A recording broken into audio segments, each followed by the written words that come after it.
Thanks for being here. Subscribe to Cheating Stories Best, so you don't miss new stories. In the past a journalist, and in the future an editor, will our today's hero's wife fall for such a man? Today's story has a similar plot. Enjoy watching it. After the divorce, I waited about a year before I called Winslow Hubble. Things had calmed down and the memories had faded, at least for him. For me, they were still fresh, still sensitive. They were still strong enough to push me forward as I planned and plotted the second half of my revenge. The first was the divorce itself. It went by pretty quickly. Neither Ashley nor I had enough money to make it interesting to the lawyers. When the facts of the breakup came to light, her parents were not interested in supporting Ash's plans to tie me up in court. As for the division of property, we didn't have much. We rented a house and earned about the same amount, so everything went pretty smoothly. Despite Ash's best efforts, she didn't want to break up, but I did. It took her quite a long time to understand that she was no longer steering the ship of our relationship. I tried to gently convince her, but when that didn't work, I threatened to send a video of her cheating to everyone in her address book. She deflated like a punctured balloon. And now, less than a year after Ashley carried out her extramarital affairs in her marital bed, we have separate apartments, separate bank accounts, and completely different lives. We've always had a variety of friends. We tried to merge them for a while, but her work buddies were part of the Brooks Brothers financial district crowd, and mine were more of the used to be a starving writer, now I'm a corporate salesman at Doc Martin's tribe. As we eventually learned, a bloodthirsty jackal and a mischievous otter do not get along well together. I thought about punishing Ashley for her infidelity, but in the end, I decided that divorce was sufficient retribution. In just a few nights of disgusting intim, she had deprived herself of a wonderful marriage, a nice apartment she couldn't afford on her own, and a promotion at her job. She worked for the investment firm Pierce, Bateman, Potter, Gordon, and McDuck, known as Pierce & Bateman, which prided itself on having a stable married workforce. Unfortunately, Ash no longer fits into this category. She could still work her way up, but it would take longer and be a more difficult task. Sometimes I wondered which loss hit her harder, our nice place on the Upper West Side, our marriage, or her express route to the corner office. But actually, I think I already know. Ash received Winslow in the divorce. I suppose she would have preferred him to go with me, but she broke the egg, and I had no problem leaving her to clean up the mess. Winslow Hubble, you see, was my wife's lover. No, forget it, lover is not the right word. Everything that happened between Winslow and Ashley had nothing to do with love or even affection. He wasn't her boyfriend either. I haven't been keeping tabs on my ex-wife since we broke up. In fact, I've done everything I can to cut myself out of her life completely, but I'd bet my last penny that she hasn't given him any time since I sent him the video of them together. If I had to call Winslow something, I would call him the guy whose manhood unlocked my marriage. He was neither the instigator nor the beneficiary, at least not after the few evenings he spent in my bed. Winslow was a key, a tool whose purpose was to be used and then discarded. Winslow's phone buzzed twice before he answered. The double bell was a high school trick that he carried through college to his job at Pierce & Bateman: never look impatient, never look desperate, never pick up the phone on the first ring. If you know this trick, it just looks pathetic. The same can be said about Winslow. His voice, aristocratic, arrogant, Winslow Hubble speaking. Hello, Winslow, this is Charles Walker. Chuck Walker. A name from the past. I heard a smirk in his voice.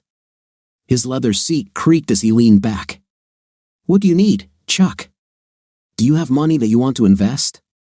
Winslow probably knows that my little nest egg is less than a rounding error for most of Pierce & Bateman's clients. No, I'm fine now, Vinny. I smiled, knowing the nickname would make him flinch. I just thought it was high time you and I talked. Winslow snorted. Well, I can't imagine what we can talk about, Chuck. We don't move in the same circles anymore. He allowed himself a small, rich laugh, or in fact, you don't move in those circles at all. I can't even imagine why I should want to have a drink with you. Well, Winnie, it's like this. You still have your wife, and I still have the video. I guess it's time for me to provide some information about my ex-wife and me. I'm Charles Chuck Walker, a former journalist who now makes money editing fluffy articles about the charity work of Poly Level, a very large and well-known corporation. It's not the most rewarding job, but it pays well, the people are nice, and it helps ensure I have something better than cat food and a short-term heroin addiction when I retire. As for Ashley, she is an investment banker working in the wilds of Wall Street. In contrast to the tainted idealism that adds a bit of hypocritical flair to my office, Pearson Bateman holds to the firm belief that money creates its own morality. Simply put, if it's profitable, it's good. Despite our completely different professions, Ash and I were well suited to each other. We were both 30, old enough to think seriously about children but young enough not to think about them too seriously. I am 5 feet 5 inches, green-eyed, brown-haired, and in good shape, which I maintain by going to the gym 3 times a week and walking 5 to 10 miles a day. Ash is 5 feet 8 inches with dark brown hair, piercing blue eyes, and a body that haunted my dreams both before and after we got married. We met at the We Were Promised Jetpacks concert in Brooklyn, where she spilled beer on my 3rd best-selling t-shirt, and I got her phone number. I talked to her a lot that evening. We skipped the opening performance of the Scottish reggae band and sipped beer in the small smoking area outside. I'd been around the New York dating scene long enough to know that she was something special, beautiful and brilliant with a bubbly sense of humor and a direct, straightforward, honest demeanor that constantly caught me off guard. I later learned that she was the youngest of 5 children and had 4 older brothers who shared her outspoken honesty and mischief.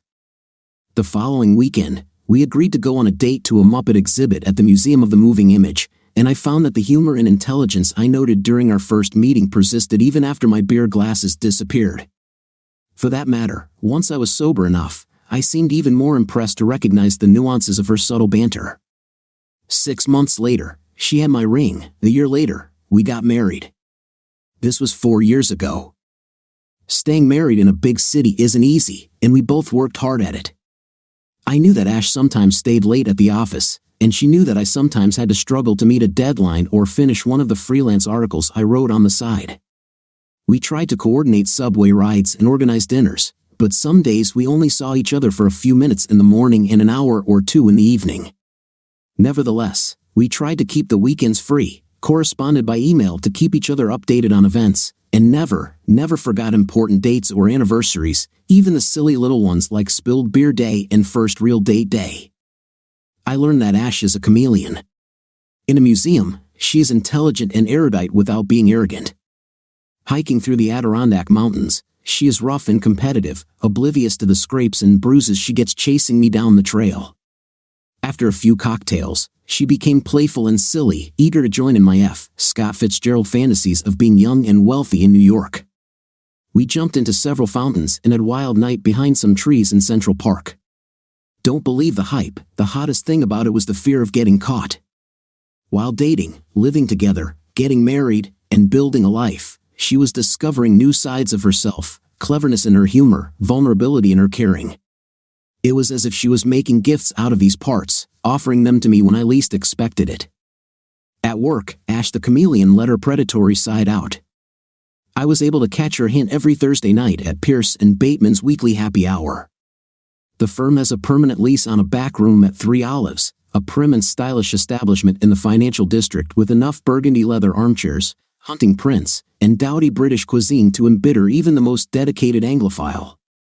Although weekly attendance was not officially required, failure to show up, especially with a spouse in tow, was an admission that you didn't care about advancing your career. So every Thursday night, I made small talk with Ashley's money warrior colleagues, absorbed gossip from her office, and watched her work the crowd. Most of Ashley's coworkers are smug ex-students, and many of their spouses are the kind of lacquered blondes who studied art or early childhood education in college and were looking for husbands with serious earning potential. I tried to blend in, but you can talk only so much about rooftop bars and Jimmy Choo shoes before you just want to take a bullet. Luckily, Martha, call me Marty, Hubble came to my rescue. In appearance, Winslow Hubble's better half looked like another starved, bleached, and varnished wife of a Pearson Bateman employee. However, one evening my assumptions about her were dashed when Abby Van Vorten talked about her husband's new hobby of curling, a Canadian game in which you push granite discs across an ice-covered surface. So let's figure it out, Martha muttered. She boasted that her New England blue blood husband was spending a small fortune to learn a game played by redneck Canadians. I looked and saw a smirk playing on her face. Martha, I realized, had uttered her version of a colloquial Maria, a salvo designed to find out whether I was a sympathizer or just another person in the pod. Redneck or Rockefeller, inbreeding seems to be widespread, I muttered in response. However, this is a dangerous game. It's hard to play polo with your eyes constantly squinted. We were going to the races. Marty, I learned, was a woman in the Martha Stewart mold, from her driving ambition to her dry Mojave sense of humor. Like the great Mrs. Stewart, Martha Hubble, née Petsky, began life from humble beginnings, working her way from a working-class Pittsburgh neighborhood to a well-established college and eventually to a promising marriage to a man whose Anglo-Saxon surname is slightly more prestigious than her Polish-Lithuanian one. She had a job at a well-known publishing house where she had already made a name for herself, but it was generally assumed that it was only a matter of time before she quit and started releasing little Hubbles. At Pearson Bateman's never-ending happy hours, Marty and I would usually find each other in a corner somewhere, exchanging witty comments and passing the time while our spouses worked the crowd. They went their separate ways. Ashley, still paying off her student loans, spent most of her time sipping soda and using her brains and integrity to hook up with guys in very nice suits. Meanwhile, Winslow, who probably celebrated most of his childhood birthdays at the yacht club or the 19 Club, passed the time drinking gin and tonics and telling dirty jokes to his former fraternity mates. It was hard not to notice the difference in class. Ash was trying to fight her way into the lifestyle Winslow had taken for granted. Meanwhile, he went with the flow, confident that if he failed, there would always be another brother, another investment firm, another cocktail party. And if you believe the gossip, in case of failure, he could always return to mom and dad and a fat salary managing the family fund. These were our Thursdays, Ash cruising the happy hour waters like a great white shark, Vinny frolicking nearby like a happy little seal, and Marty and I drinking cocktails, watching shows, and absorbing gossip like a pair of quiet sea anemones. It wasn't my favorite way to spend my free time, but Ash was happy and Marty was having fun, so I didn't complain too much about having to put on a suit and support my wife. Our marriage was a balancing act between two young people with jobs that were too demanding and a connection that was too important to lose sight of. It was a marriage of quiet admiration and exhilaration, principles and compromises, the kind that a young couple makes when they come to terms with it and lay the foundation for a lucrative career, a home, children, and the rest of the American dream. It was difficult, but we worked on it, and it worked to our advantage. That's not to say it was all easy. Ashley has a jealous streak that I found outrageous, considering how attractive she was. On the other hand, I have my own problems with the green-eyed monster. In a city of 8 million people where the fear of missing out on a bigger and better deal is as much a part of life as subway rides and hot dogs boiling in the same water throughout the day, I found it hard to believe that my wife had settled on me. Oddly enough, it was reassuring to know that she thought so highly of me. The bigger problem was Ashley's sense of justice. In the office, her morale was flexible, a necessary characteristic if you want to make it on Wall Street. But in Ashley's personal life, her sense of right and wrong was rigid and unshakable. When she felt wronged, Ash would immediately take revenge, and her revenge was, at least in my opinion, twisted, treacherous, and diabolical. This usually happened like this. After Ash was convinced that she had been sinned against, she confronted the offender and presented her reasons, often in a raised voice. At this point, a sincere apology or a series of apologies in some form of repentance might be enough to bring balance to the universe. But if the offender continued to prove their innocence or had not shown enough remorse, Ashley's inner avenger came into play. On the surface, Ashley let the argument die out and life seemingly went on as usual. However, in the background, she worked diligently, weighing the evidence, making a verdict, and calmly assigning what she believed was the appropriate punishment. There was no appeal court, no stay of execution, no higher power. When Ashley delivered her verdict, she didn't need outside confirmation to say she did the right thing, and she rejected any arguments that she went too far. Sometimes I wondered where Ash got her sense of justice. I assumed that this was a consequence of her childhood, the childhood of a little girl who sometimes found herself at the mercy of 4 huge brothers. Direct confrontation was futile, and if she did take her grievances to her parents, she would be labeled a sneak, a devastating insult in a house full of boys. I can easily imagine little Ashley coming up with worthy punishments for her brothers and then putting them into practice. And if there are 4 rowdy boys in the house, who will suspect the angelic little sister? Ashley's early years as a gorilla may also explain why her punishments often seemed excessive. According to my calculations, for a kilogram of crime, she usually gave 1.5 to 2 kilograms of punishment. Sometimes I wondered if she still saw herself as a powerless little sister fighting secret battles against her older brothers, or maybe that extra 50% was a trial fee that she accrued as payback for her time as judge, jury, and executioner. As an example, one Sunday a few months after our wedding, Ash and I were clearing out the mess in our apartment, sweeping out the junk that had accumulated in closets and corners, collecting clothes for Goodwill, and saying goodbye to the college textbooks that we had finally admitted we would never read again.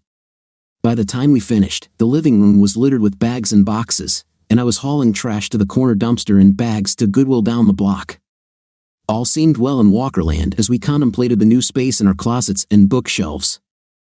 40 minutes later, I was lying on the couch clutching a beer as Ashley loomed over me, almost vibrating with rage. It looks like the dry cleaning bag had somehow gone missing.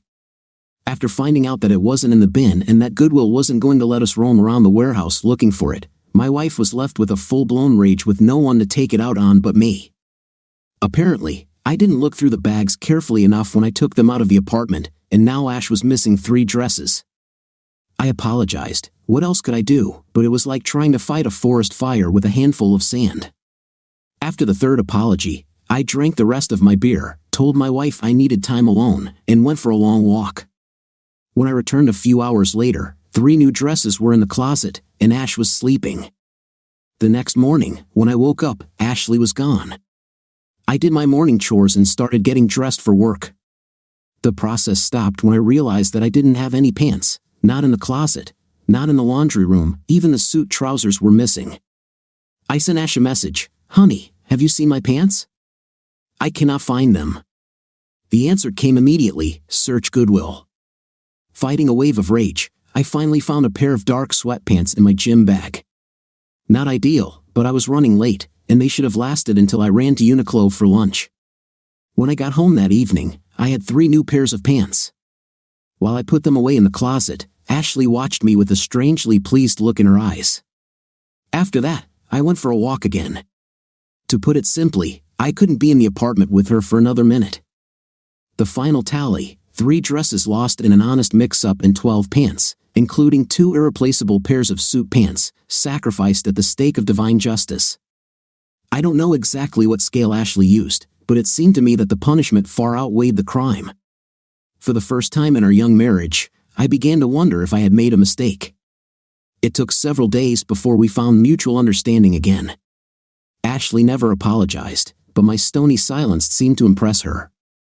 Over the next few nights, she brought home dinner, working her way through my favorite restaurants. On Wednesday, I found a J.Crew gift card on my dresser. That night, I had enough pants to last me a week, and when I went to a social gathering at Pearson Bateman on Thursday, she greeted me with a big hug and a kiss. It seemed like we were back to ourselves. Besides the fact that the pants episode taught me to be very careful about checking trash bags before throwing them in the trash, it taught me an important lesson about Ashley's revenge. Even though she seemed to derive a sense of satisfaction from being the instrument of divine retribution, her actions did not bring her joy. She approached revenge as a grim duty, not as a hobby, something to be endured if only as a means to fix the world. In the case of my 10 missing pairs of pants, that liability was worth about $500, not counting my now incomplete suits. We were not short of money, but changing clothes strained our finances for a month or 2. Still, she accepted our fate stoically, almost as if the cost of our new wardrobe were a tithe or a tax we needed to pay before moving on. Ashley's payback never again rose to the level of missing pants, but every now and then I would see a strange, pleased look flicker across her face, usually when I discovered something odd like salt in my porridge or the fact that a book I was reading somehow disappeared. In the end, I accepted it as part of our life together. I have my quirks, like my firm belief that peanut butter should be kept in the refrigerator, and Ashley has hers, like her psychotic need for violent revenge. But I reckon that when you love someone, you accept the whole person, both the hot, nicely kitten who loves to run through the trees in Central Park and the scary revenge monster who sometimes raids your closet. I learned to apologize when possible, but I also didn't want to live in fear of my wife's temper, so there were times when I dug in my heels, battened down the hatches, and waited for the hurricane of retribution to sweep through the apartment. We found a balance, and most of the time, it worked for us. That was until Caitlin showed up. Let me start by saying that I didn't hire Caitlin. That decision was made by people 3 or 4 steps up the food chain through a mysterious vetting process that I'm sure involves drawing a pentagram and slaughtering a goat. I participated in one selection series during which I pointed out that her journalistic experience and ability to produce first-class texts in a tight time frame put her ahead of the rest of the applicants. The HR bigwigs listened to my group's feedback, thanked me for my time, and moved on. Needless to say, I was surprised when they took our advice and hired her. Neither Caitlin's impressive resume nor my lack of involvement in her hiring impressed Ashley when they met at an employer-sponsored event over the weekend. The problem is that in addition to being a highly skilled writer and editor, Caitlin is also stunning, with a toned body, perky breasts, and a gorgeous face. While her standard work uniform of baggy sweaters and blue jeans hid her figure, the same could not be said about the spandex leggings and thin sweatshirt she was wearing when she met my wife. Ash and Caitlin were doing girly things, complimenting each other on their matching running suits and sneakers, and chatting about the weather. To an outsider, this might seem like a completely banal exchange between a wife and her husband's coworker, but I noticed Ashley's narrowed eyes, which did not bode well for my marital harmony. When we returned to the apartment after dinner, Ash was uncharacteristically silent. I knew what would happen next. She would silently marinate in her anger, letting it fester and ferment, ready to explode. Realizing that I needed to prevent this or risk losing my pants again, I had just restocked up to 7 and was hoping to keep them for a while. I spoke up. "I'm glad you finally met Caitlin. Looks like you and her got along well." "Yes, Charles. She's wonderful," my wife muttered. "Where did you hide it, Charles?" "Not a very good sign." "Hide what, dear?" I smiled. "We don't communicate with my colleagues too often. In fact, I think today you met half of them for the first time." "Nonsense. I saw them all at the Christmas party." I kept a smile on my face. "That was 8 months ago, Ash. Heck, half the office has already changed, transferred, or moved. Or in Caitlin's case, she was hired." She frowned. "What are her qualifications?" "BA in English from Brown University with a focus in business writing. She worked in journalism for 5 years and in digital marketing for another 3 years. In general, the same as me." I grinned. "Except for Brown, of course. At the rate she's going, she'll eventually become my boss." Her voice had softened a little, but her gait was still stiff, like that of an attacked dog on high alert. "So, you will work under her?" I looked around. Ash still had steel in her eyes, but she was already smiling. God bless, I thought. "Of course not, my dear," I smiled back. "You are the only woman I'm under, and I would hardly call it work." Ash's grin grew even wider, and when we got back to our apartment, there was a competition to see who could get without clothes first. In bed, she was on fire. She pushed me onto my back and took me almost immediately after I took off my pants. It was hot but intense, and I had the feeling that she was laying claim to me. By the time she was done, it seemed like there wasn't an inch of me on my body that she hadn't touched, kissed, squeezed, kneaded, or marked.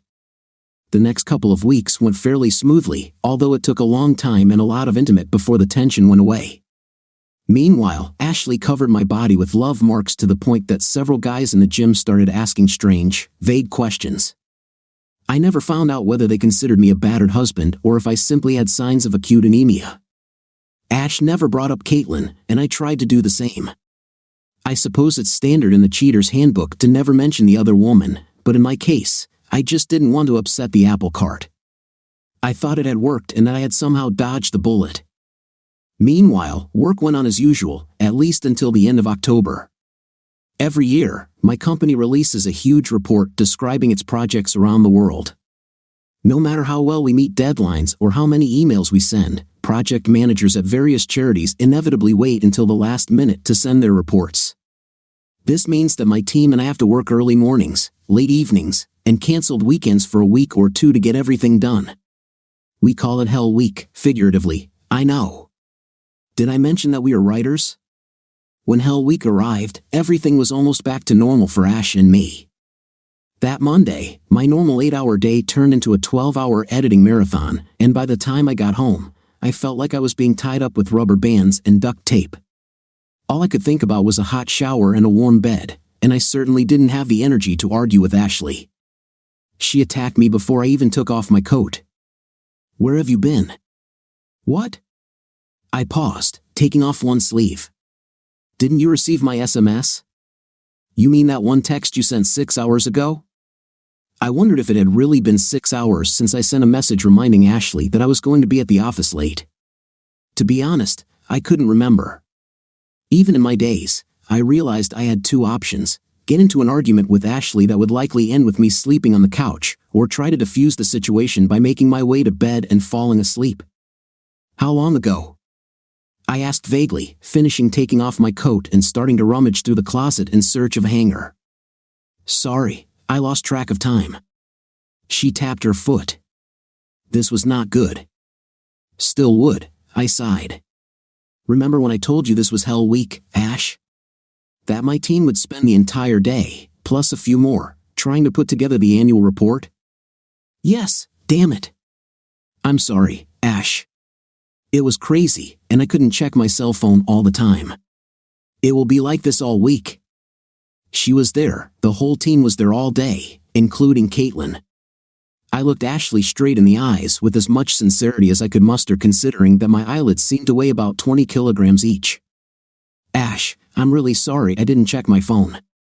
I've spent the last 12 hours putting out fires, and frankly, it will be like this until we meet the deadline next Thursday.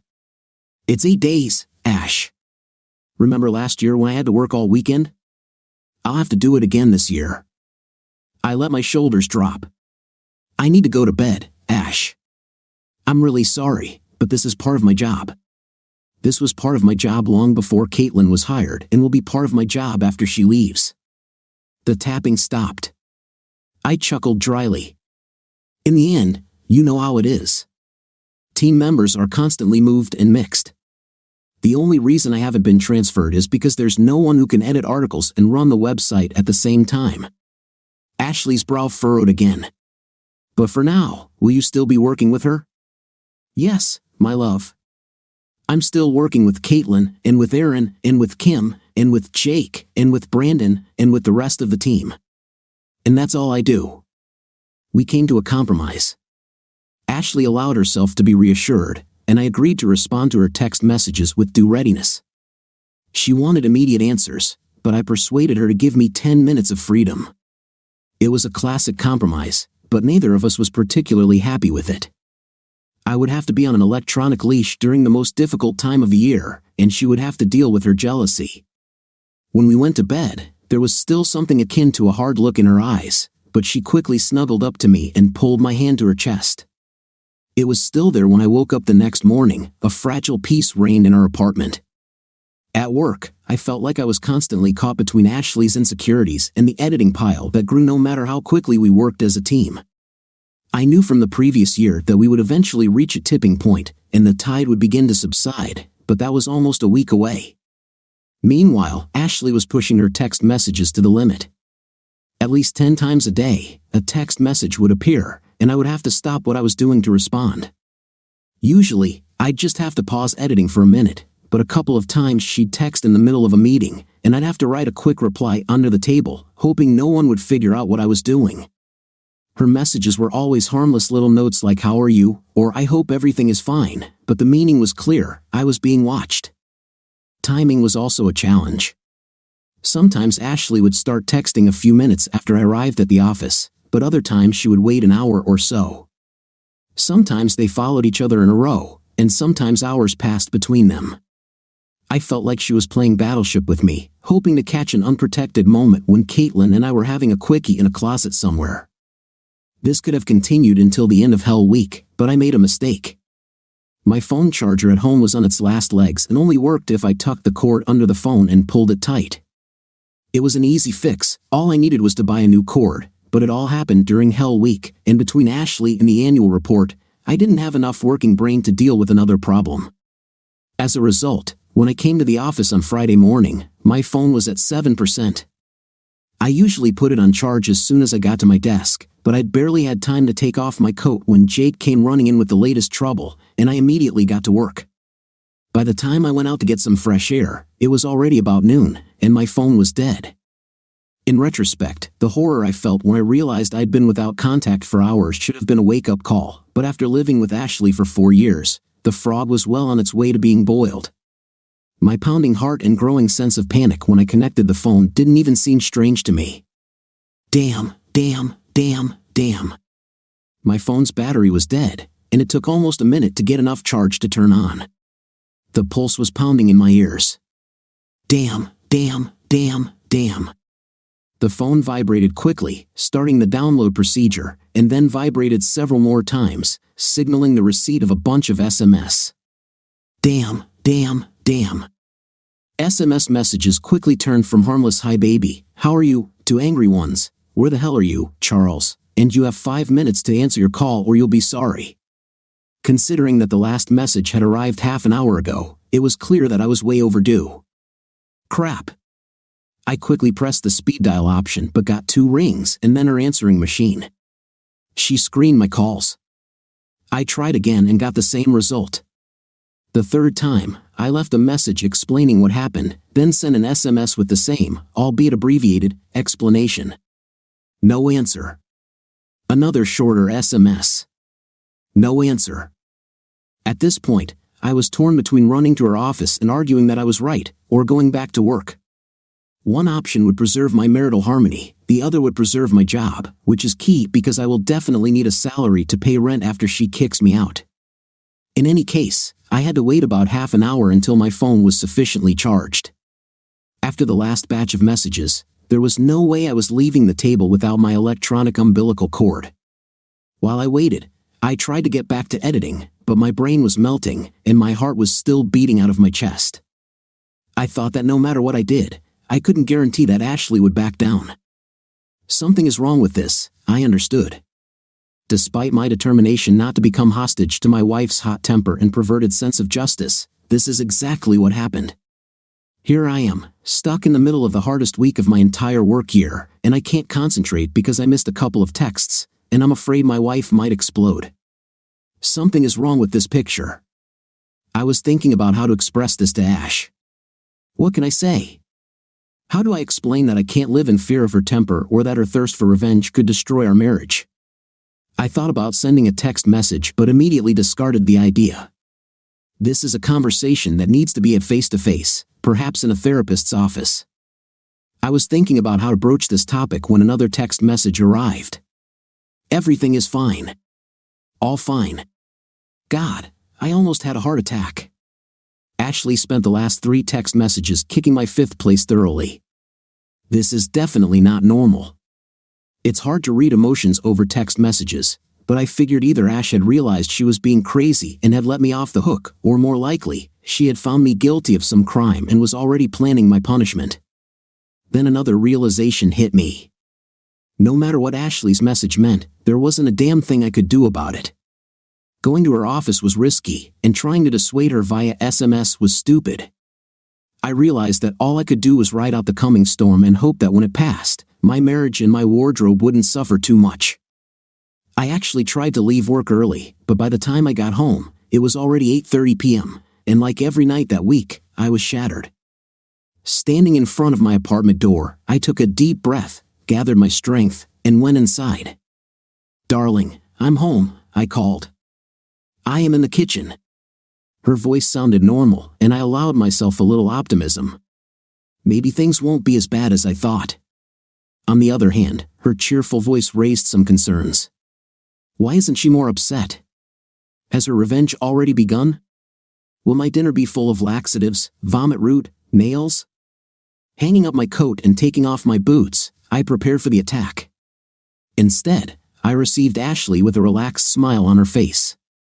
"Welcome home, honey," she chirped, hugging me. The kiss she gave me was warm, loving, and slightly minty. What's happening? I was still in damage control mode. Hello, my love. Sorry, I missed your SMS today. My phone was dead in. She smiled. Don't worry about it, honey. You explained everything in your message. She stood up and kissed me again. No buts. Mistakes happen. On the way home from work, I bought you a new cord. Who is this woman, and what did she do to my wife? In hindsight, I probably should have investigated further, but it was almost 9 p.m. I had just returned home from 12 hours of work, and having barely prevented one heart attack, I didn't want to cause another. With a sigh of relief, I gave in. Thank you, Ash. I'll make sure my phone is charged tomorrow. She smiled widely again. Watch this, baby. Ash and I agreed that she would be in charge of dinner during Hell Week. She ordered Chinese takeout, and I poked around a bit, but the day threw me off track, and I soon found myself dozing over my plate. It's time for me to go to bed, I said. You are walking, she smiled at me again. Maybe after a while, I want to read a little, I replied. Cold, I walked to the bathroom, took a bath, and fell into bed. As I was dozing off, I noticed a slight smell of something in the air, maybe an air freshener. I didn't have time to think about it before sleep took over. The next day was Saturday, but I still needed to go to the office. I got up, took a shower, and dressed quietly before leaving the bedroom. I looked at Ashley on the bed, curled up in the fetal position and wrapped in soft yellow sheets. She looked so peaceful. This is another chameleon face of hers, a soft, vulnerable woman that I want to protect, nothing like the tough financial analyst in the dark pantsuit or the confident wife I saw the night before with a satisfied look. Stop, I felt my good mood deflate. Crap. I shook my head. You shouldn't create problems where there are none, I told myself. The trousers were not missing, the clothes were intact, and there was no reason to take on tomorrow's worries when I already had a difficult day ahead of me. However, my thoughts kept returning to that look in her eyes. Did it really happen? Ash only texted me 4 times that day, and I tried to respond quickly. They were all fun and lighthearted, no yelling or swearing, and she seemed pleased with my answers. When I returned home that evening, everything seemed normal. Mostly normal. Her kisses were even more minty than usual, and she ordered chicken and lemon sauce from a Greek restaurant. She often ordered takeout, but I wasn't going to fight about it. I looked for that satisfied sparkle in Ashley's eyes. Maybe it was there, I wasn't sure. No matter how tired I was, I thought I was imagining everything. In the bedroom, I smelled the air freshener again. Honey, it smells strange here. Did you spray something? Yes, I think one of the neighbors smokes. There was a very strong smell. Strange.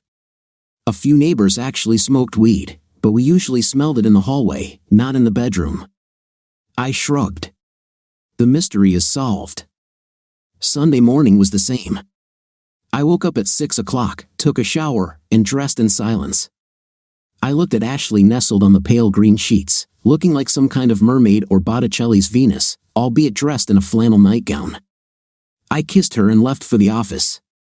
Later, it occurred to me that on Saturday, the sheets were yellow, and on Sunday, they were green. I shrugged. We change our sheets fairly regularly, but we don't have a set schedule. I think Ash just decided it was time to change the bedding. That night was the same, peppermint kisses, food from the corner diner, notes of air freshener, uninterrupted sleep. Maybe the smug look on her face the next morning, a quiet shower, a silent farewell, and a kiss to my wife, dead asleep and comfortably nestled on the white sheets. That day I was at work. Damn, white sheets. I couldn't think of any reason why Ashley would change her sheets 2 days in a row, well, not one that I would like to consider. Add in a freshener and perhaps a pleased look, and Ash seemed to be upping her revenge game. If she does what I thought, then this is not just the disappearance of pants but irreparable damage to married life. For a moment, I doubted whether I really wanted to know the truth but realized that this is a case where ignorance is definitely not bliss. I can't live with my suspicions, and if they are true, I'm pretty sure I won't be able to live with my wife. Before I could change my mind, I did some research and placed an order on Amazon. $26 including expedited shipping, and a pair of spy cameras was on its way to me. I prayed that my suspicions would be wrong. That evening, peppermint kisses, Moroccan food, air freshener, and rose-colored sheets. The look of satisfaction was definitely there. I looked in the laundry basket, but it was empty. Damn. On Monday, the wave of editing peaked and began to recede. The pile of stories began to dwindle. The end was near. At 11 o'clock, I received a message in the mail that my parcel had arrived. By midday, work had slowed down a bit, and my employees barely looked up when I told them I had to run to a meeting. The cameras were disguised as a smoke detector and an alarm clock, and installing them in my bedroom was a piece of cake. Ash wrote 5 text messages that day. At 5:15 p.m., I received a message that the cameras had activated. Apparently, my wife got home early. An hour later, I received the last text from Ashley. I wanted to know the truth, but if the video was what I thought it was, it would soon begin a process I hoped I would never have to go through. I was messing around with my work and decided I wouldn't watch the video until the next day. If my marriage is over, it can wait one more night. I texted Ash to let her know I'd be home at 8:30. I wondered if she would get angry, but I couldn't bring myself to care that much. My emotions were muted and clouded as if I could feel them through a fog. At 8, I stumbled home that evening. Peppermint kisses, takeout pizza, air freshener, a satisfied smile, and yellow sheets again. This made sense since we only have 4 sets of bedding. This also explained yesterday's trip to the laundry. As I tossed and turned in bed that night, I realized that no matter what was in the air, I never wanted to smell air freshener again. The next morning, Ash lay curled up in bed, beaming in the morning sun. I looked at her for a long time. I'll miss this. Between insomnia and fear, I was still in a deep fog. I became aware of it when it dissipated. I realized that an ocean of pain awaited me. I got dressed and showered in silence. Ash blew one last kiss goodbye. Things had mostly calmed down at work. It might be another 2 or 3 days before we're done, but there was light at the end of the tunnel. At 11 o'clock, I told the team that I was going to a quiet place, a conference room that the company had equipped with sofas, chairs, and a couple of small tables. It was essentially the corporate version of a college study room. It was also the only place where I could watch videos from my bedroom in relative privacy. The only other person there was Kim, one of my colleagues. She was curled up in a chair by the window, completely immersed in her laptop. I settled down on the sofa at the far end of the room. If the videos showed what I expected, I would want my back to the wall. My plan was to listen to the video rather than watch it. I reasoned that seeing Ashley in the arms of another man would make her impossible to forgive, and I didn't want to close off all options, including reconciliation, before I knew what I was dealing with. So, I put on my headphones, queued up the smoke detector video, and slammed the screen shut. From the sounds of it, it was exactly as bad as I expected. The camera was motion activated, so it started recording when someone entered the room. I heard the rustling of clothes and laughter and then a strangely familiar voice. From what I heard, it became clear that my wife was pleasuring some man while he laughed at me. About halfway through the audio, I recognized the voice. It was Winslow Hubble. My vision blurred, and I closed my eyes, feeling tears rolling down my cheeks. I was crushed, yes, but also confused. I'm not going to say that Ash works in an office full of Chippendale models, but in the vat of testosterone poison that was Pearson Bateman, there is no shortage of toned bodies, strong chins, and chiseled features. But instead of getting herself an office hunk, Ash chose the flabby, fattest trash from the small part of the gene pool for night. It didn't make sense. The soundtrack provided clues to Winslow's appeal. A moment later, he began again to mock the size of my manhood and praise his own. I didn't expect Ashley to come to my defense, and she didn't. She was never a particularly vocal lover, but apparently, Winslow Hubble inspired her to new achievements. She screamed and complained that her intim had never been so amazing. Winslow pushed her, demanding to know if my manhood was less, my night less perfect, my control of her body less perfect, and Ash gave him what he wanted. It's not easy to hear that you're worthless in bed, and it's especially hard to hear yourself compared negatively to a worthless sack of crap like Winslow Hubble. Then I heard Winslow's sound be loudly, and Ash followed it with a series of screams that rose to an operatic crescendo, the likes of which I had never heard from her before. Her screams pierced my ears, driving my thoughts away, leaving only fragments. Better than me? Crap. I felt frozen, devastated. I could hear their heavy breathing in my headphones, in my ears, panting. I looked up at the clock on the wall. I stared blankly at the numbers, at the second hand running across the dial.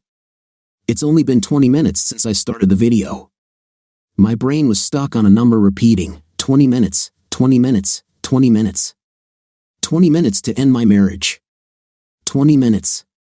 Considering the time it took to undress, please your lover, and lay on the bed, how much time was left? 5 minutes? 10? How good was Winslow? Isn't this guy as gifted as a Clydesdale? Does he know some long-forgotten Oriental secrets that make women arrive at the finish line like freight trains? Is there really an intimate genius buried in that plump, pompous body?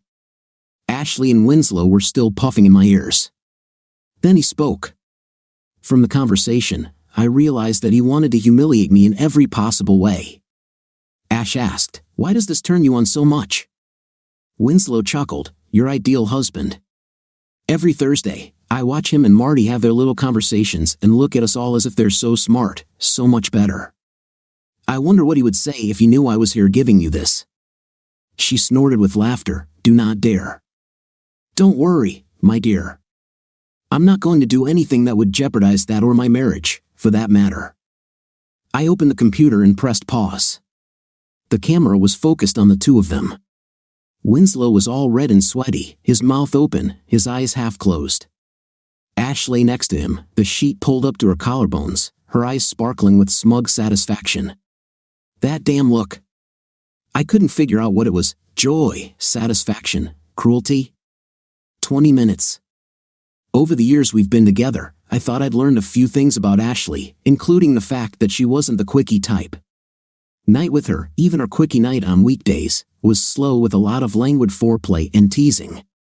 The idea of ripping her clothes off and pushing her to her breaking point in less than half an hour was simply unimaginable. Either Winslow is some kind of hot wizard or something else is going on. I needed to watch the video. From the sounds I was hearing, my marriage was already over, and I couldn't imagine doing any more damage. I thought gloomily, maybe I'll learn something new. I rewound the video back to when they first entered the bedroom, a little over 19 minutes, then I pressed the play button. I've heard stories about the Nixon-Kennedy debates. People who heard them on the radio were confident of Nixon's victory, and those who watched them on television were confident of Kennedy's victory. Watching Ash and Winslow, I finally understood this phenomenon. Ashley was the host from the very beginning. Seeing her with Winslow made me realize I was watching a master class in seduction. Her every glance, every smile and grin was designed to convince him that he was, in fact, an irresistible Don Juan, and this was complete nonsense. When I saw his equipment, I laughed in surprise. This man was, well, let's just say, not gifted. At first, I wondered why she pulled Winslow down, but when his face was hidden, everything became clear. When he couldn't see her anymore, Ash didn't have to watch her expression. Although she continued to declare that he owned her body in bed, her eyes were focused into the distance and her expression remained blank. I knew that look. Ashley was a million miles away mentally, going through her shopping list, planning dinner, or imagining herself on a beach somewhere. It was not a look of bliss. She gets this look when she's going through something slightly unpleasant, like giving blood or cleaning the sink drain. I imagine that this is exactly what she looked like at a gynecologist's appointment. As I may have mentioned, Ashley's body has haunted my dreams, and for good reason. She was a vision, a classic work of art, Botticelli's Venus. Winslow, on the other hand, was barely recognizable as a man, pale, cheesy flesh, greasy and slightly. Seeing them together was like watching a manatee trying to mate with a Madonna statue. I couldn't help but burst out laughing, even though tears were still dampening my cheeks. In front of me was Ash, taking revenge on me for some imagined insult by doing something so unpleasant that she had to mentally distance herself. But Winslow, imagining himself the master of the universe, taking away the spoils of war from the man below him, loudly declared his intimate superiority over the poor idiot whom he cuckolds. And me, the poor man, watching my wife do what was clearly the intimate equivalent of taking out the trash while she loudly admonished her partner, trying to hurry him along. In an instant, I understood why Ash chose Winslow. It wasn't lust or desire. In fact, it was quite the opposite. She chose him because he was simple, accessible, and a relationship with him was unlikely to develop into a long-term one. Most importantly, Ashley knew that she would not receive pleasure from night with him. If she had chosen one of the square-jawed jocks from her office for revenge, the scales of justice would have swung the other way, from divine retribution to corrupt infidelity. So instead of having an intimate amount of joy, she did it out of obligation. Instead of choosing a partner who attracted her, she chose one who disgusted her.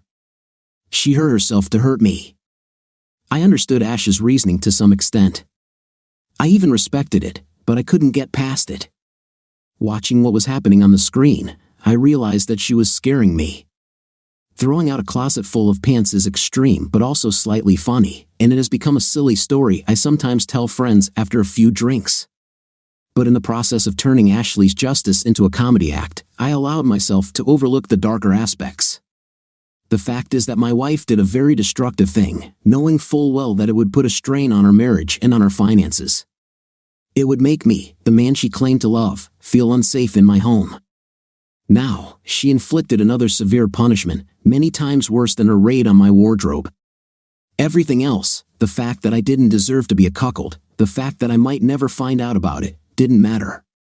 All that mattered was that she did it, and that, judging by that damn look of satisfaction, she didn't doubt her decision for a second. What other punishments might she consider justified? Seriously, what's the next step after cheating? Crippling me, cooking me like a rabbit? What if we had children? Can I risk that one day they will become part of one of her plans for revenge, pawns in her quest to bring balance to the universe? Or worse, what if they too become victims of her justice? Watching Ashley's expression as she lay next to Winslow, I realized that I no longer felt safe with her, not in my wardrobe, not in my relationship, not in the bed she had desecrated. While I appreciated that she changed the sheets, it doesn't make up for the fact that she allowed this pig, this sleazy pile of pus and privilege, to enter our home and have her in our bed. If she did it on Friday as I suspected, then she had screwed him in our bed 5 times already. She's going to do it again today. I realized that I could not return home that evening or any other in the near future. Given what I've seen, I must confront her, and given her belief in my alleged infidelity and her desperate need for justice, there's no telling what her reaction will be. How can you properly take revenge for a divorce, and what would it look like with another 50% added? The only question is, when should I warn her? The angel on one shoulder voted to send her a message immediately. He proclaimed that the quality of mercy was not unnatural, that forgiveness was divine, and that I should let her know before she screwed Winslow again. The devil on the other shoulder whispered that even if I didn't want to punish her, that didn't mean I shouldn't allow her to punish myself. At 5:20, my phone vibrated. At 6:30, I sent her a text message with video clips, telling her I was staying with Aeon, one of my colleagues. 2 days later, I began divorce proceedings. Like I said, it didn't take me long to forgive Ashley. After watching the dear 5 minutes of penetration on 6, it was hard for me to imagine a more brutal punishment than intimate with Winslow Hubble. Additionally, her obsession led to the end of our friendship and the destruction of our marriage. And although I joked at the beginning of this story that she missed our apartment and the inside promotional track at Pearson Batman, I knew she desperately missed the loss of our relationship. I think we both know that we were something bigger and better. But if I felt compassion for Ash, then for Winslow Hubble, I have nothing but contempt. Between my conversations with Marty and the gossip I collected during happy hour, I gained insight into how for years he was protected by his wealth and privilege. Simply put, every time Winnie got into trouble, it was his prep school friends, his fraternity brothers, and his dad's checkbook that solved the problem. I thought through all the usual revenge scenarios and realized that none of them would work. If I openly attack him, his parents will ensure that the consequences destroy me and possibly Ash. As for Winslow, he'll likely continue to be a happy seal frolicking around, oblivious to the damage he leaves in his wake. I was tormented by the problem: how to punish someone who has everything. Lying in bed at night, I remembered Winslow's dialogue on video, his comments about how I am a cuckold and how he is intimately superior to me, his need to know that he is better than me. And then I realized that there was something that I could learn from Winslow Hubble. It will take some time and a lot of research, but what the heck? I no longer spend nights at home with my wife. And then 6 months later, I called him. Winslow agreed to meet me at 3 Olives, where they had happy hour on Thursdays. I did everything I shouldn't have done, chose a bar that Winslow knows, where he is completely comfortable, arrived 5 minutes later to give him time to take a seat and order his first drink. He figured he'd be wearing one of the suits his parents' tailor had made for him, so he chose comfortable jeans, a blue blazer, and a white shirt. He was shaved and groomed, so I left my hair slightly unkempt and didn't bother shaving off the 5-hour stubble. Winslow thinks I'm inferior to him, and I wanted to do everything I could to reinforce that impression. When I approached the table, Winslow was dressed exactly as I had imagined, a pompous Windsor tie, a striped suit, a Brooks Brothers wool shirt, cufflinks. His half-lidded eyes studied my casual clothes, noting every detail. He saw himself as the master in a chair in a bar for powerful men, sitting opposite the man he had defeated. I felt unstable, just as I wanted. He didn't get up to greet me. "Winslow," I said, taking off my backpack and sitting down. "Chucky," he smiled, "long time no see." "Yes, for a long time.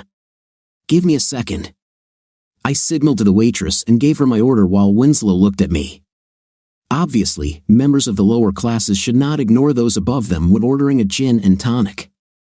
When she left, I turned to him again. "Winnie, thanks for coming." He blushed at the nickname. "I don't have much time," he snapped. "Why am I here?" "Well, to be honest, I need some closure." He chuckled and shook his martini glass.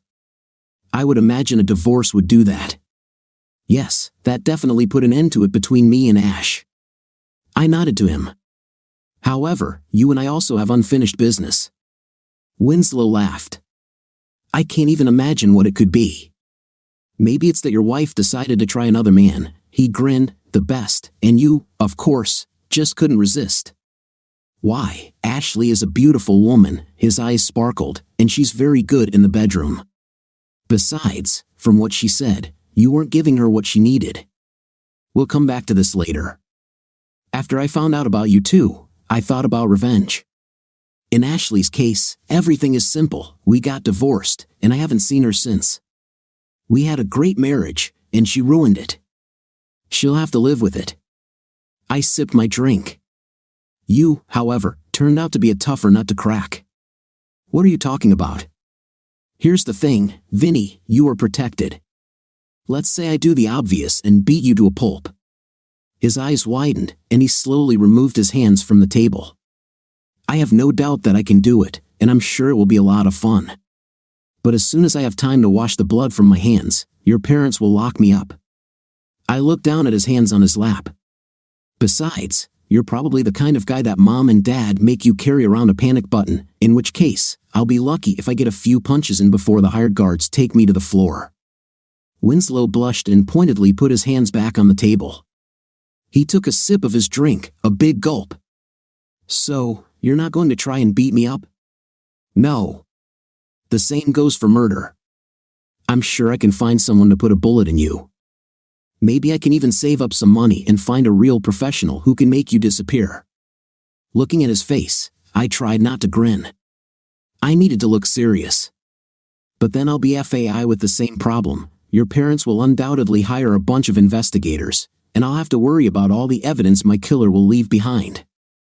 Sooner or later, he'll be caught, they'll get in touch with me, and then I'll end up in jail, this time charged with murder and with a few thousand less to spend on my legal defense.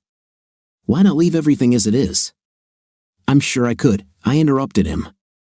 "I thought about an adult film out of revenge. I could send a video of you to your friends, your parents, your work." Winslow was starting to turn a little green. "But what's the point? Your parents already know what you are like. They've been cleaning up after you for years. Besides, as soon as mom and dad find out about my attempts to tarnish your good name," I snorted, "well, I think my days at my current job will be numbered. As for my next job, I'm guessing it will include the phrase, 'Would you like some fries with these?'" Winslow leaned forward. "So, will you leave everything as it is?" "Not really. I took a folder out of my backpack and put it on the table. I realized that there is one thing I can do, but before we get to that, have you ever wondered how much your parents protect you? I don't think, yes. I don't believe that you know how to do this. I took some photos from the folder and placed them face down, planning my revenge. I did a lot of research. It's amazing what you can find when you have a lot of time and a bottomless well of anger. For example, do you remember Mary Gray and Danielle Brennan? A look of shock flashed across Winslow's face, but he tried to control it. I don't remember. Perhaps I met them in college. I snorted. Don't be modest, Winnie. You did much more than just meet them. In fact, because of you, they both dropped out of school and returned home. I turned the first photo over. It showed a pale, black-haired woman holding a small child in her arms. This might jog your memory. About 6 months after leaving school, Mary gave birth to a child. He looks a lot like you, or at least he did before he lost the baby fat. You'll be glad to know that she graduated from a local college. From what she writes on Facebook, they are both doing well. He chuckled mockingly, but sweat began to form on his forehead. There is no way you can prove that this child is mine, he stammered. Don't worry, Mary won't testify against you. On the other hand, young William did not sign a non-disclosure agreement, and his DNA is ironclad proof of paternity. I raised an eyebrow at him. If I were you, I wouldn't plan to go into politics. Winslow's face flushed, and he began to look slightly tense. So, this is your revenge, he chuckled, speculations and insinuations. Calm down, Vinny, we're just getting started. I turned over another photo. This one wasn't as cheerful. The woman in it had blonde hair, sunken cheeks, haunted eyes. It was more difficult with Danielle. In fact, I was only able to talk to her parents. She seems to have become depressed after graduating from college. She tried to commit suicide several times. He turned pale. You can't hold me responsible for this. Well, you and a few of your fraternity brothers. Of course, there's no proof. The blood tests and rape kit they did at the hospital somehow disappeared, and she appears to have signed a non-disclosure agreement. But we both know what you did to her. He pushed away from the table as if he was afraid to touch the photographs for fear that they would burn him. You can't prove anything. Not in court. I looked at him until he looked away. But we both know what you did, Winnie. You know she hasn't dated anyone since you. She is afraid to go out anywhere. As her mother says, she says that she still wakes up screaming. Winslow jumped to his feet. Who would have thought that he could move so fast? I don't have to listen to this, he hissed. I'm leaving.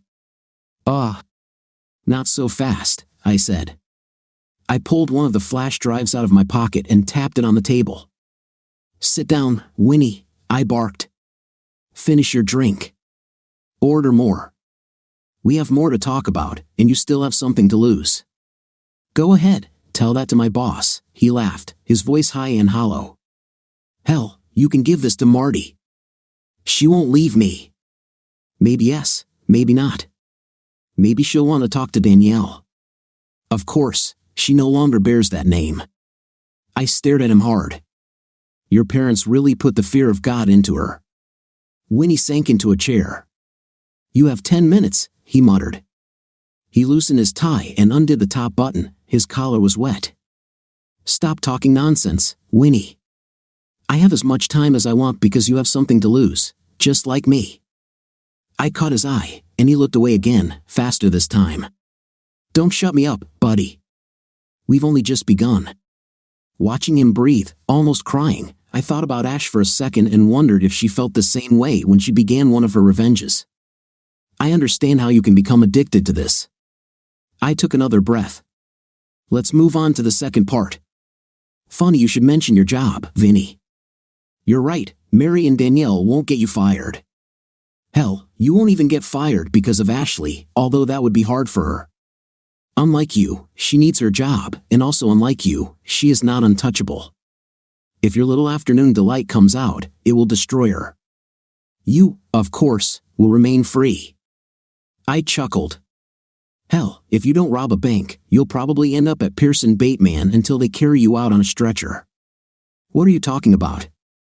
He crossed his arms. I think he was trying to look stern, but from where I sat, it looked like he was trying to cover up his soft underbelly. Don't you know? I drank my gin and tonic. Don't you remember Goldfarb's score? So what? You lost $500,000 because of a mistake that an intern could have noticed. Have you ever wondered why you weren't fired? The courageous face crumbled into dust. It wasn't my fault, secretary. I shook my head. Yes, the secretary took the blame upon herself. You'll be glad to know that she received a reward for this and an excellent recommendation. She now works at Babbitt and Gallum. She seems happy too. Okay, Chucky, he roared. If you know so much, tell me why didn't I get fired? Does he really not know? I studied his face. Isn't it obvious, Vinny? Who's always looking out for you, always saves your 5th place. I saw that understanding had descended on him. That's it. Do you understand? I saw another small piece break off from Winslow Hubble. No, they don't. Would it surprise you to learn that a week after the gold mess, your parents transferred $30 million into their account at Pearson Bateman? He looked at me with dawning horror. And that's in addition to the $150 million they already have there, I said, stuttering. No, they never. They are the ones who pay your salary, Vinny. Between brokerage and transaction fees, commissions, profit sharing, and a bunch of other odds and ends, I bet your parents are actually paying Pearson Bateman a little more just to keep you around. I work with some of the firm's largest clients. I laughed. He really doesn't know, Winnie. Come on, you're shuffling paperwork around the firm's biggest accounts, and I'm willing to bet they have someone keeping an eye on you to make sure you don't screw up too badly. In fact, you're Pearson Bateman's highest paid intern. Hell, most of the secretaries there do riskier jobs than you. I'm the vice president, he said, his voice racing. Your wife obeys me, I spoke quietly, as if to a child or a wounded animal. You will be vice president as long as your parents invest their money in Pearson Bateman. Hell, if they invest enough, you could even work your way up to SVP or COO, but you'll never be more than a glorified paper deliverer. I took a sip of my drink. As for Ash, I'm willing to bet that her submission to you mostly involves sending a few of her emails from you to someone who has some real power.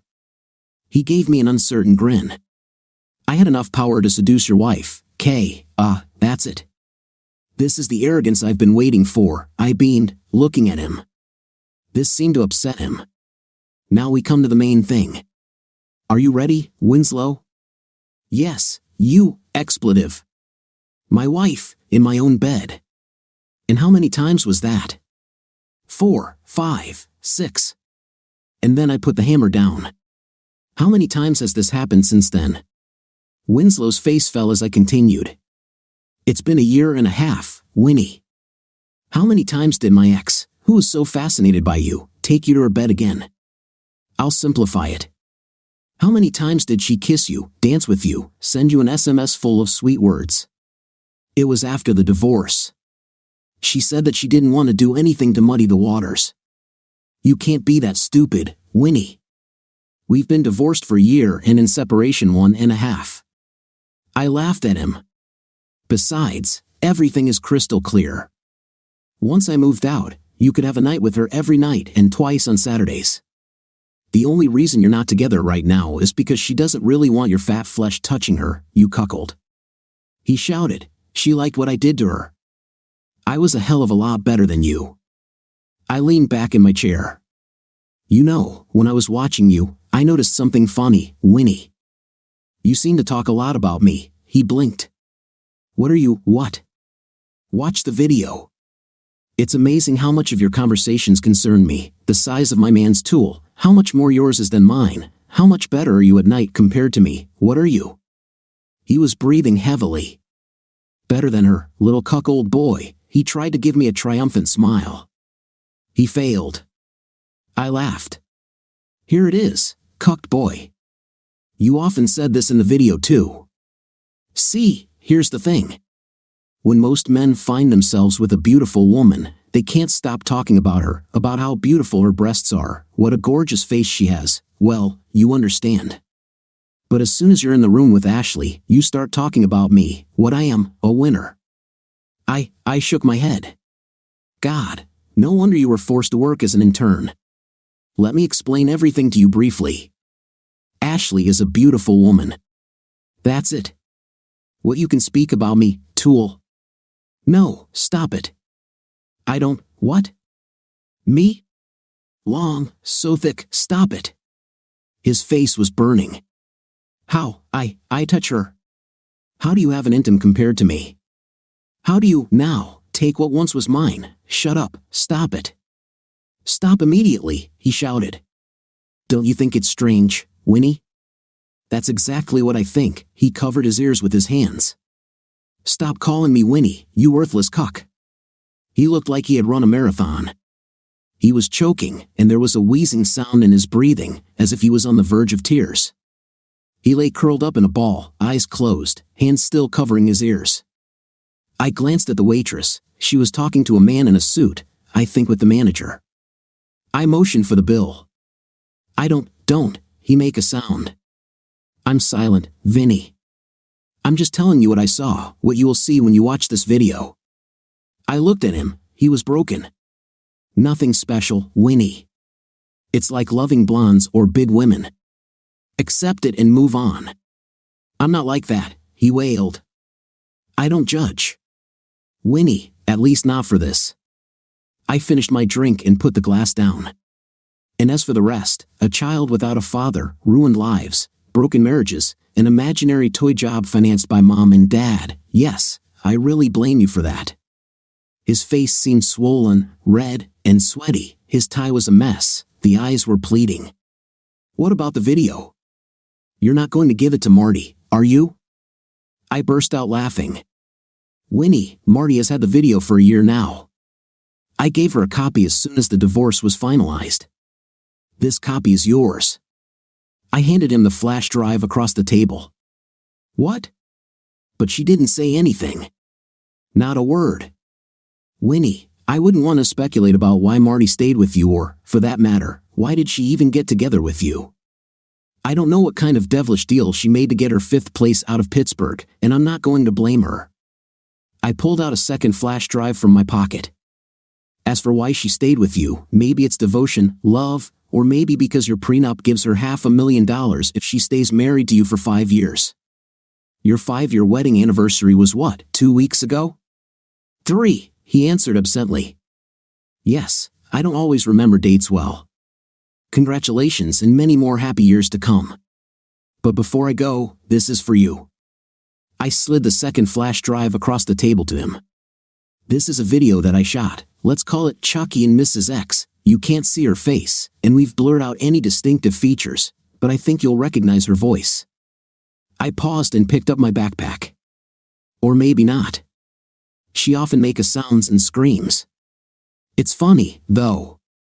The video is 2 hours long, and I'm pretty sure I didn't mention you once. Subscribe to our channel so that your second chaff doesn't cheat on you, and go ahead and listen to the next story because this story is nothing compared to the next one.